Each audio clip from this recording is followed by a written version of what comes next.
Hello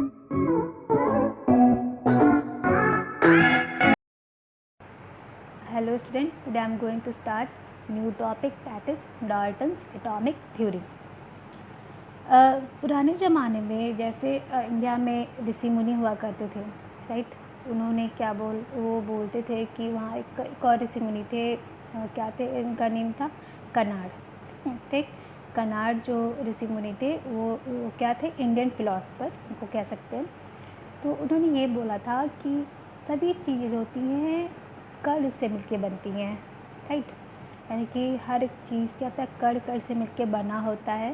तो कण word जो है उन्होंने कनाड का दिया हुआ था। उसी टाइम एक फिलोसफर आए, ये ग्रीक के फिलोसफर थे, क्या नाम था, डेमोक्राइटस, राइट। डेमोक्राइटस, उन्होंने भी इसी बात कहा, बट उन्होंने इसको कैसे टर्म डिफाइन किया, एटोमियो से, ठीक। एटोमियो क्या है, ये ग्रीक वर्ड है और इसका मतलब क्या होता है, एक का मतलब होता है अन और एटोमियो का मतलब होता है कटेबल, मतलब कि इनडिविजिबल, ठीक। यानी कि जिसको हम लोग ब्रेक नहीं कर सकते, तोड़ नहीं सकते, वो क्या होता है, इनडिविजिबल, ठीक। तो इनके अकॉर्डिंग क्या था कि जो matter is composed of small individual particle, that is एटोमियो। बाद में क्या हुआ, 1808 में जॉन्स डाल्टन ने प्रपोज किया थ्योरी, जिसको बोलते हैं Dalton's atomic theory. According to this theory, first क्या था, उन्होंने बोला matter consist of indivisible atoms, right. हर एक मैटर, जो ये मैटर है, मान लीजिए पेन है आपके पास, पेन को अगर हम ब्रेक करेंगे, करते करते करते इसके लास्ट पार्टिकल पे आएंगे, जो कि सबसे छोटा होगा, वो कैसा होगा, उसको हम ब्रेक नहीं कर पाएंगे, वो इंडिविजिबल होगा, ठीक। इसको डिवाइड नहीं होते, डिविजिबल नहीं होगा, तो क्या होगा, matter consist of indivisible atom, यानी कि जो पेन है किसी एटम से मिलकर बना हुआ है। सेकेंड क्या बोला, all the atoms of given element have identical properties including identical mass, atom of different element different in mass.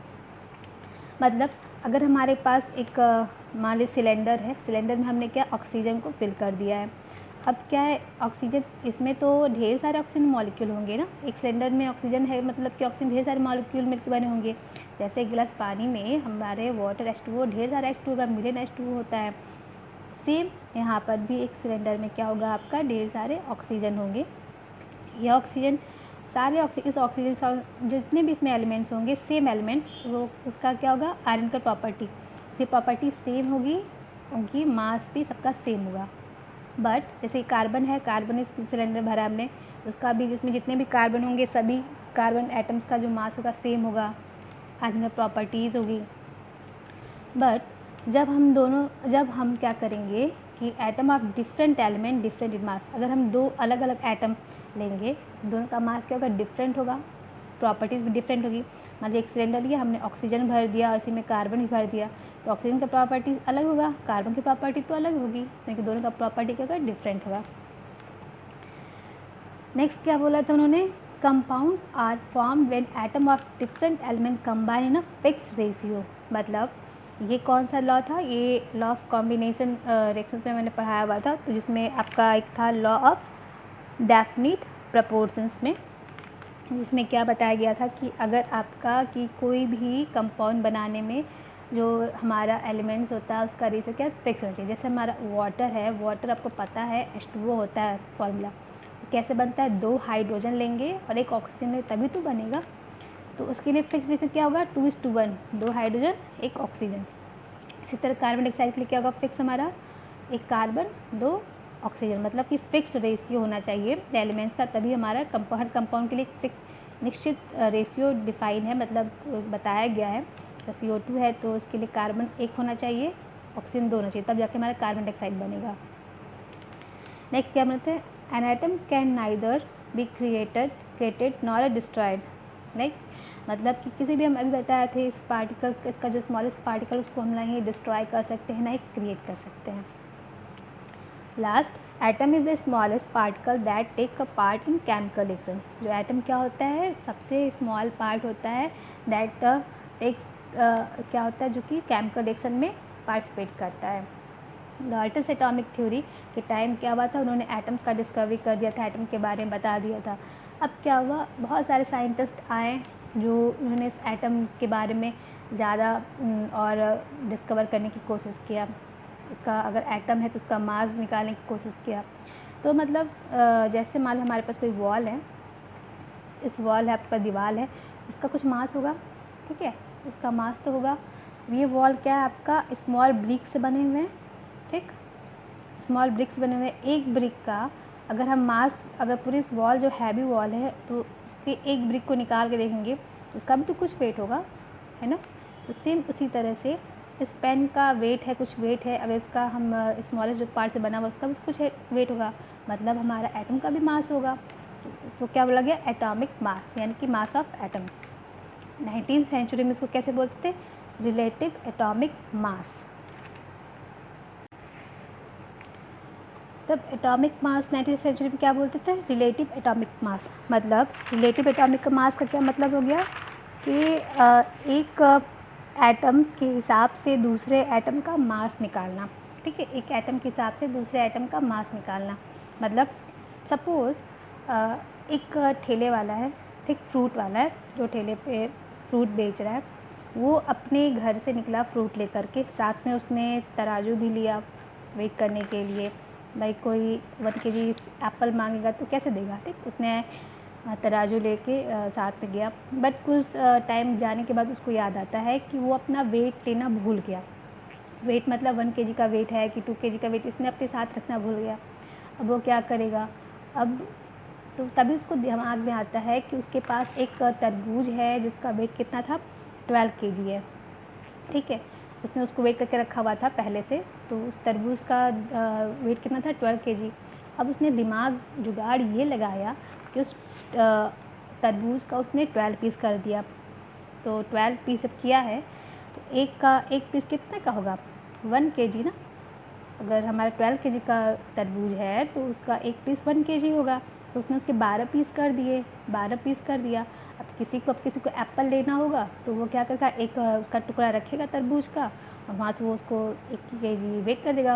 अगर 2 kg लेना होगा तो क्या करेगा, 2 तरबूज रखेगा, जो उसके 2 टुकड़े थे तरबूज के 1 kg के, वो रखेगा 2 टुकड़े और क्या करेगा, 2 किलो वेट कर देगा, राइट।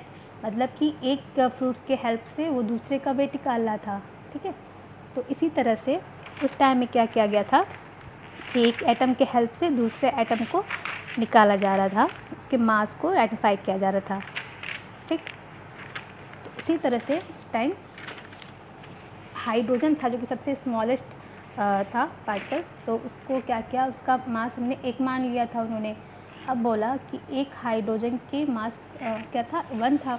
अब इसके बेस पर हम लोग एटम का मास निकाल रहे हैं।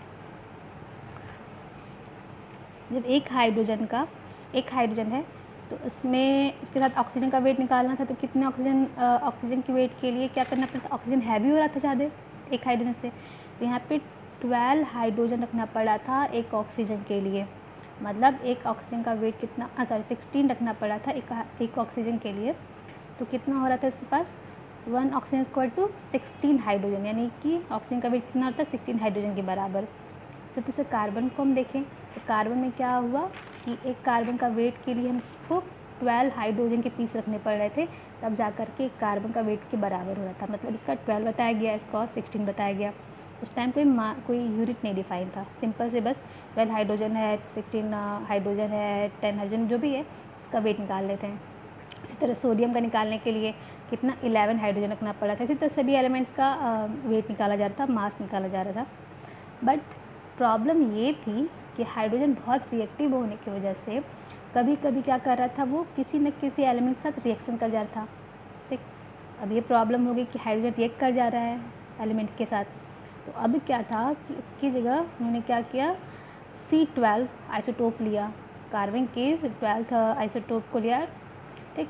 तो C12 आइसोटोप लिया, ये क्या था, बहुत ज़्यादा स्टेबल था, तो उन्होंने हाइड्रोजन की जगह इसको ले लिया, ठीक है।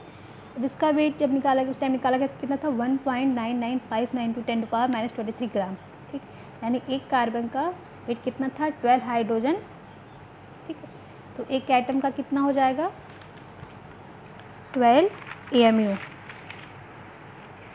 AMU क्या है, एटॉमिक मास यूनिट। उस टाइम यूनिट को भी डिफाइन कर लिया गया था, तो उसको क्या बोला गया था, one atom equal to 12 AMU, या फिर इसको यू भी कहा गया था, यूनिफाइड मास। यानी क्या था कि कार्बन का एक एटम क्या है, हाइड्रोजन से 12 गुना ज़्यादा हैवी है। मतलब एक one carbon equal to 12 hydrogen, तो वन एटम, कार्बन के वन एटम कितना होगा, 12 AMU। ये कार्बन का वन एटम है, कार्बन का वन एटम किसके बराबर होगा, 12 AMU की। AMU क्या है आपका, यूनिट था उस टाइम, एटॉमिक मास यूनिट जिसको बोलते हैं। यानी कि अगर 1 AMU निकालना होगा तो क्या होगा, ये हम 1 AMU निकालना होगा तो ये इधर कर देंगे, कितना हो जाएगा, one atom equal two divided by 12th mass of carbon atom. मतलब 1 AMU किसके बराबर है, 12th mass of carbon atom. इसका क्या मतलब है, यानी कि एक कार्बन एटम का जो मास होता है वो 1/12 पार्ट, क्या होता है, एक कार्बन एटम का जो मास होता है उसका 1/12 पार्ट वो 1 AMU के बराबर होगा। मतलब हमारे पास एक पिज़्ज़ा है, माने हमने एक पिज़्ज़ा लिया, ठीक, उसके हमने 12 पीसेस कर दिए, ठीक, 12 पीसेस कर दिए, एक पीस का जो वेट होगा वो क्या होगा, 1 AMU। ठीक है, वही बोला गया कि क्या होगा आपका, एक कार्बन एटम का जो मास होता है वो उसका 1/12 पार्ट यानी 1 AMU के बराबर होगा। ठीक है, अब क्या है, ये 1 एटम का मास कितना है, 1.995 एंड 10⁻23 ग्राम। तो यहाँ पे इसका वेट वैल्यू पुट कर देंगे। ठीक है, तो क्या हो जाएगा, बाई 12, तो वैल्यू यहाँ पुट करेंगे 1 की जगह, तो 12 डिवाइड बाई 12, इसको सॉल्व करें कितना का, 1 AMU equal to 1.66 into 10⁻24 gram. 1 atom of hydrogen कितना हो जाएगा उसका mass, 1 atom equal to 1.67 into 10⁻24 gram. अब हाइड्रोजन के एक एटम के मास को एक MU में जो ले जाएंगे तो उसको कैसे निकालेंगे, यानी कि हाइड्रोजन के एक एटम का मास को हम एक MU में ले जाना है तो कैसे हम कैलकुलेट करेंगे इसके लिए, तो क्या करेंगे,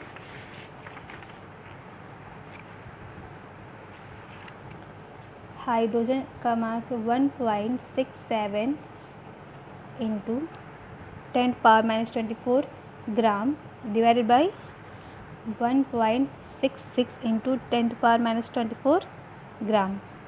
ठीक है, यानी कि आपको पता है 1 एटम का मास उस टाइम क्या था, ये निकाल लिया गया था। ठीक है, सॉरी 1.67 है, उस टाइम हाइड्रोजन के 1 एटम का मास निकाल गया था, 1.67 इंटू 10⁻24 ग्राम निकाला गया था। तो जब उसको वेट करें, जब उसको AMU में कन्वर्ट करेंगे तो कैसे करेंगे, क्या करेंगे, यहाँ पे हाइड्रोजन इक्वल टू ये वैल्यू को पुट करेंगे और क्या हो जाएगा हमारे, जब इसको कैंसिल करेंगे तो यहाँ से यहाँ कट गया, ये कैंसिल, जब इसको सॉल्व करेंगे कितना आएगा, 1.0078 AMU। ये हाइड्रोजन का मास कितना हो गया, 1.0078, यानी तब एक एटम के हेल्प से सभी एलिमेंट का मास को निकाला जा रहा था। ठीक, फिर से यहाँ समझते हैं।